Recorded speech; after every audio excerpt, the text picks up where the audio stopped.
is Lisa Bain. Welcome to Treasure Talks. I would love for you to take a moment to subscribe to our channel and hit the doorbell so you get notifications about our new videos and content. It has been a joy to meet some incredible heroes over the years through my nonprofit work. Our community is filled with heroes who have such incredible and miraculous stories.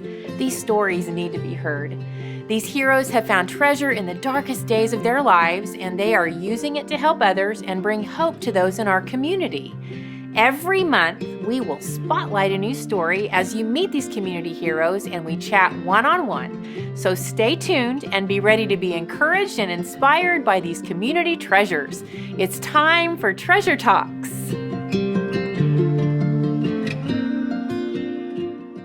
Hey everybody, welcome to another episode of Treasure Talks. I'm so excited that you're with me today, but I'm so excited to have one of my superheroes, literally, that we also partner with from Real Okie Superheroes. Yes. Usually you are dressed up as Moana. Yes. And I absolutely love this gal. Her name is Arlene Laxamana. And I'm going to tell you a little bit about her. One thing I absolutely love is that she is one of my She is Tulsa sisters. In fact, the She is Tulsa program where we had photo shoots, ours was at the same time. Yeah, the same time, yes. She was just stunning. And we'll pop up some pictures. But she was one of my She is Tulsa sisters. You were born in the Philippines, came over when you were 11 months old.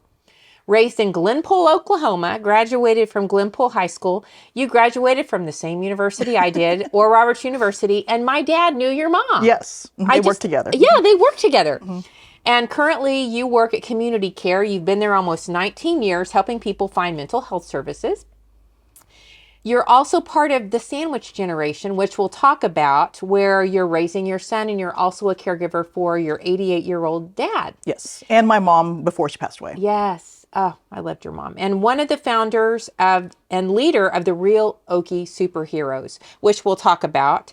And your cosplays include Moana, Wonder Woman, Raphael, the Teenage Mutant Ninja Turtle, woohoo, and the Armorer from The Mandalorian, and you're a Ghostbuster. Yes, I can be. Okay, we partner with this organization, and they help us take care boxes and bags and Mabel dogs to like Children's Hospital.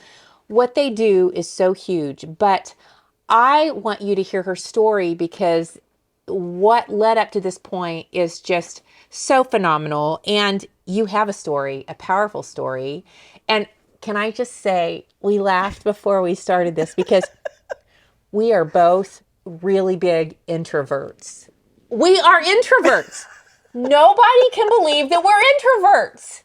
Only our closest friends know. Only our closest friends know. Yes. So it's like everything we do is outside of the box. And we just did a Channel 8 thing the other day. We're sitting there and she's like, "You're not nervous." I'm like, "I'm always nervous. I'm an introvert." "No, you're not. We're introverts." But that just goes to show you what God can do when you step outside of the box, and he can really help you in an extrovert world. Okay, I'm going to stop talking. I want you to take me back to what brought the vision of the Real Okie Superheroes into reality. But can you kind of take us back to where that all started in that vision? To where we were born? Yes. How did it all start for you? Because you've got quite a story. Where do I start? It was during a time I was already doing charity cosplay. Can you explain what the cosplay is to people that don't know? Okay, so for people who don't know, charity cosplay is when you dress up like a popular character and then you do it for charity. So, and charity could be like an event for like one of Lisa's events, or it could be visiting the hospital or doing something for good, basically. Right. So, but cosplay is the art of dressing up as somebody else for fun. About 6 years ago, I was already cosplaying with other groups. I was Moana and Wonder Woman for those groups. And then my mom had a stroke. And that was a really dark time in my life because I was going through a divorce at the same time and taking care of my mom and navigating my new life, being basically her caregiver. The stroke was bad. Like her right side was paralyzed. She was bedridden. I had to change her diapers. I had to turn her, give her medicine. It was a hard life. It was a hard adjustment because I was learning how to be a caregiver. Who And you knows were how a to mom. do that? You were And I was a mom. too, right? Yes, yes, yeah. Because going through a divorce, so yes, I was taking care of my son, trying to raise him at the same time. Just moved in with my parents, trying to do all that. So yeah, it was a dark, tumultuous time of my life, and charity cosplay was a way for me to give back and do something positive instead of just being buried in negativity and darkness and Right. sadness and depression. Yeah. Did you deal with that depression? Oh yeah. And it helped you? Well, just volunteering helped me because Serving. when you serve others, that just changes your whole mindset. It makes you appreciate things more, and it makes you forget your own dark times, I suppose. Like you kind of get over yourself and you're like, this is what it's really about, like giving towards others. You know, I might be having a crappy life at the time, but seeing that kid smile or seeing that elderly person smile, that's really what it's about. You know, I love that because that's really what our ministries are about. And our tagline is serve, step out, see miracles. And I remember someone said, well, she got it backwards. It's step out, serve. I'm like, no, because sometimes you're too broken to step out. You're in a depressed place. Yes. And things like cosplay and things like that can help you step out. And it really is healing. So Healing, that's a perfect word. it just is healing, serving. And I had someone just this week say, now, how is serving healing? And I'm like, I live it every day. I'm still walking because, and don't you find that serving gives you a purpose? It does. And, you know, I know that serving helped me when I was a single mom going through divorce and all of that. So how did that come to fruition that you started your own nonprofit? So we're pretty active on Facebook. Facebook is a blessing and a curse, right? I mean, Yeah, right. but I tend to use it for good. And so I would see needs on Facebook that needed to be met. So there would be a little girl that needed, you know, like a special doll because she was missing an eye, and there aren't really dolls that exist like that. And so I saw that need. I was like, hey, let's help raise money for this or help raise money for that. And so as I did that and I saw there were more needs that needed to be met, I was like, well, I guess let's just do this legitimately because people are trying to give me more money and more money. And I was like, well, I want people's trust too. Let's just make this a charity and official. And so I talked to my friends, Captain America and Spider-Man. I was like, hey, what do you guys think about this? And so they're like, hey, let's do it. And then we really didn't know what it meant to start a charity until I got into it. So, Oh boy, it is something else. I mean, would I do it again? Maybe. I don't know. I had a class ask me, they said, what's the one thing you would say to someone wanting to start a nonprofit? I was like, don't. No, really, I'm kidding. It's wonderful. It's the just, best. It really is. It's just a beast in itself. It is. In the best way. You know what it is? You see the best of people, but you also see the worst of people. Oh, yeah, absolutely. Yeah. And so it's not for the faint of heart. It's not for the faint of heart. And that's why it's just been so fun to be able to tag team together and partner together. Yes. And that's why I love those authentic charities that we can link arms together. And okay, your walk with the Lord, you weren't always a Christian or a believer. Right.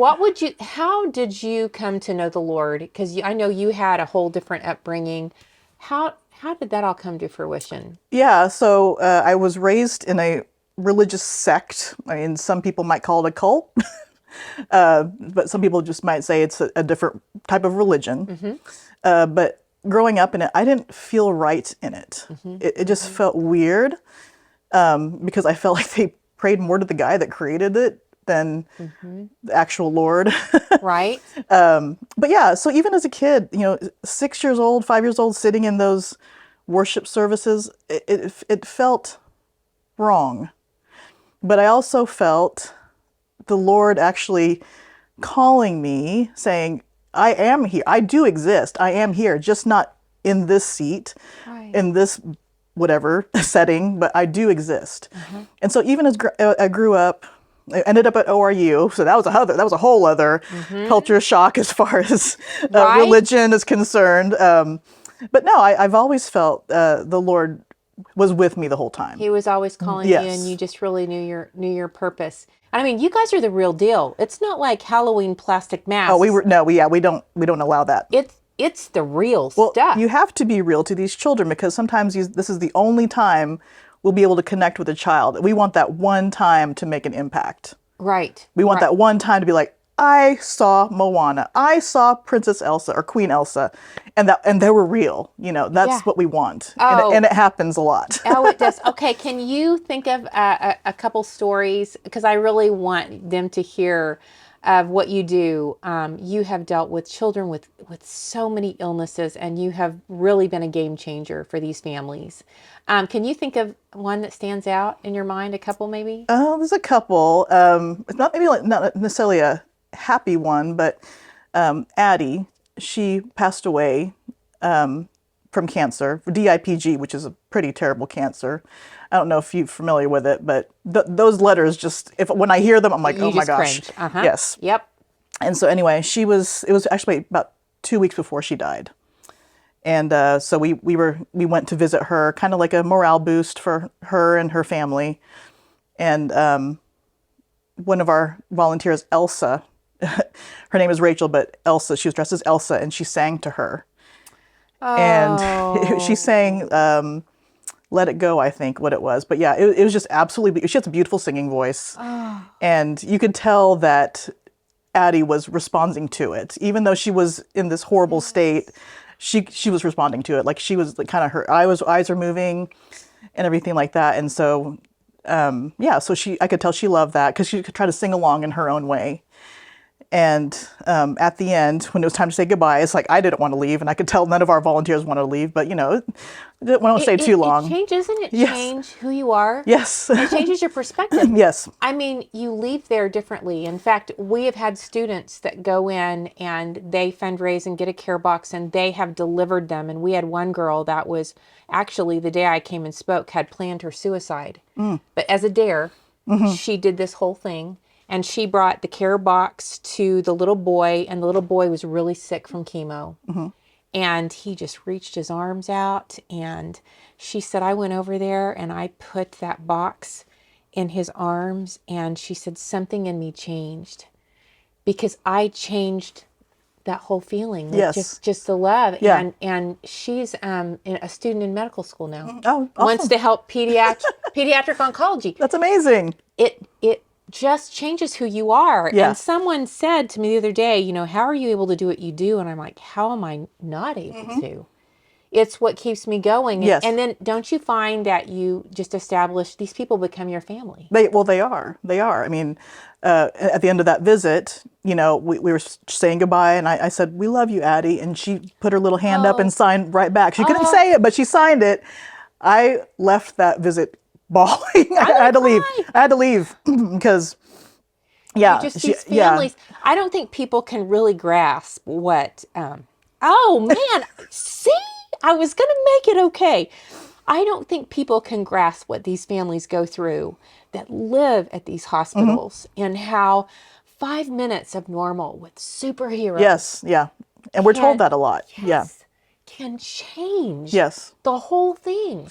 Well, the kid can be a kid for 5 minutes. They forget about the chemo. They forget about the IVs in their arm or, the ports in their shoulders or whatever. They can forget about that for a few minutes. For 5 minutes, they get to experience normal. It's like when we just even go to patients in chemo, there's, they're like, thank you.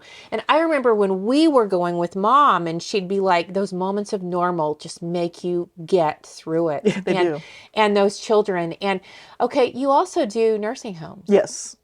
And I love visiting the seniors. Well, okay, and the reason why we even do that is because at Christmas time, everybody wants to help the kids. No offense to the kids, we love the kids, but we also know that the seniors are forgotten. A lot of them, especially during the holidays, that's a tough time for many seniors in a lot of those facilities because a lot of them have been literally dumped there. They don't have visitors. They don't have friends. They've outlived everybody. Yeah, and some of them never get visitors. Yes, exactly. And so that's why we kind of shift our focus to our senior friends at Christmas time, and we want to show them extra love because everybody, the whole world's basically going to the kids at Christmas time. So we kind of want to shift our focus to the seniors, where they're not forgotten, but it's not the same. Right, and you also help veterans. I know we've partnered to help veterans. Yes. senior heroes, I call them. Yes. And I love it in the holidays because we get to partner together. And you know, what I love the most is that it's kind of like divide and conquer. We can reach more people. Yes. Like, you all go here, we'll go here. We can, you know. Yes, and it's still not enough. No, it's not. And how do you find your team of superheroes? Do you need superheroes on your team? How do you find those? Honestly, they find us. You know, like I said, we don't do Halloween costumes. We have to have a certain quality of cosplay. And honestly, it's not even just about looking good. It's about heart. Like, if you have a heart for people, for children, for the elderly, and you want to be a legitimate character, that's the perfect package to me. Because you can have the heart but not have a good costume, but you can also have a good costume but not have the heart. It's both. And it is not easy to wear mascot outfits. We were talking about this the other day. Some of those outfits, those are hard to wear. Yes, yes. And, you know, I bet your team has so many stories of how this has really helped them. Yes. I bet every one of you leave and your heart is just so full. And I'm just so grateful that you all do this. And I really want you all to support this organization. What do you guys need? Well, funding's always good. Funding. And boy, I can tell you that. Yes. Do you all ever need donation of toys? Are there? Yes. We constantly take those because we're always going to the hospital. We actually, you know, we do St. Francis Hospital. We started helping OU Children's. We go to Bethany Children's in Bethany. So yeah, we're always accepting toys, and there's always a need for baby items and teen items. There's always those. Right. There's always a gap for those. And you know what else? Money cards. Yes. Money cards are great for the teens. And we do that for the teens, and we also do that for the parents. Like, if we find out that they've been there, oh gosh, they've been there 2 weeks. Yeah, let's because the hospital does not pay for their food. They don't get free meals there. Right. And I got to tell you, this organization, you cover it all. I mean, you help the families. And the one thing that I always say is that, you know, one child can be diagnosed with cancer, but the whole family is diagnosed with it. Yeah, and that's why we also give toys to the sibling, or gifts for the siblings as well, because they're part of the journey. I love it. Partnering with this organization is just it's just a highlight of my life. You know, I adore you. I truly adore you. I truly do. And my introvert friend. My introvert friend. It's our secret though, right? Well, I want to kind of start to wrap up, but for someone that's out there that might be interested in cosplay, or someone that is just really stuck. You know that feeling of being stuck. What would you tell someone who's really wanting to maybe step out and take that first step of, how do I walk out this purpose and get out of that dark place? Because you've been through divorce. You've been a single mom. You have been in the sandwich generation, taking care of son and parent. What's been the thing that's really helped you walk out your purpose? Loaded question, I know. My faith in the Lord, just knowing that He's always been there, no matter what. He's my strength. I think I say that a lot. People tell me, "Oh, you're so strong." No, the Lord is strong. I have been given so much supernatural strength. If it wasn't for Him, I wouldn't be here. And you have had that supernatural strength put to the test this last few months, which I got to tell you, what do people do without Jesus? You know, and I love the fact that you've always felt Him there. Mm-hmm. You've always known, even when it wasn't, you were in a different setting, you felt Him pulling at your heart. Mm-hmm. And so I would just love to close in prayer today for those of you who might be feeling that tug on your heart and you don't really know. You're feeling purposeless. People who might want to be starting, you know, what is my purpose? And might be interested in something like this. I would just love to just pray for you right now. And someone that might be battling depression, we just want to lift you up right now. Lord, thank you so much. Thank you so much for Arlene and her story, and that you were always pulling at her heart. You always knew her purpose, and you're helping her walk that purpose out, Father, every day to reach so many people in need. And Father, for the person that's sitting there right now that feels stuck, that feels alone, that feels like they're just in a dark hole, Father, I pray that you would just carry them, lift them, speak to their hearts. And I pray, Father, that you would just give them a knowing that it's going to be okay. and that Jesus, you would just supernaturally pull them to a place where they could just see the Ephesians 3:20 prayer far greater than they could dream or expect or just imagine. You have so many great things waiting. We love you, Lord, and we thank you that sometimes in our most broken places are when you really reveal the most amazing miracles and you shine the greatest. Thank you for this time, and bless every person that is hearing our voice. In Jesus' name, amen. Amen. I am just tickled. And what's your email? Not your email. What's your web address? How can they find you online? Oh, Real Okie Superheroes.org is our website. And we're going to put all that information on. We'll pop it up. And if you're interested in, do you need volunteers? Yeah, we can always use them. Okay. Handlers. We need handlers lately. Oh, what's a handler? A handler is somebody who helps us. They help us look good. They take pictures. They just kind of like we a need helper. Handlers. Yeah, hero support. Hero support. This is an amazing organization to get involved with. And if you are looking for an authentic and real group to give and donate to, please go to their website and donate to this amazing organization. I'm going to tell you firsthand, I see where the funds go. I see the people that they help.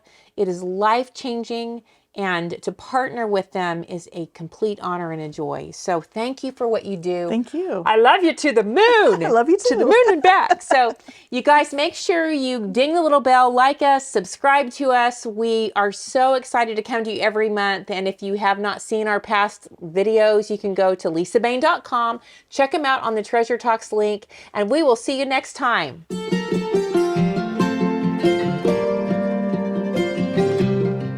Thank you for joining us at Treasure Talks.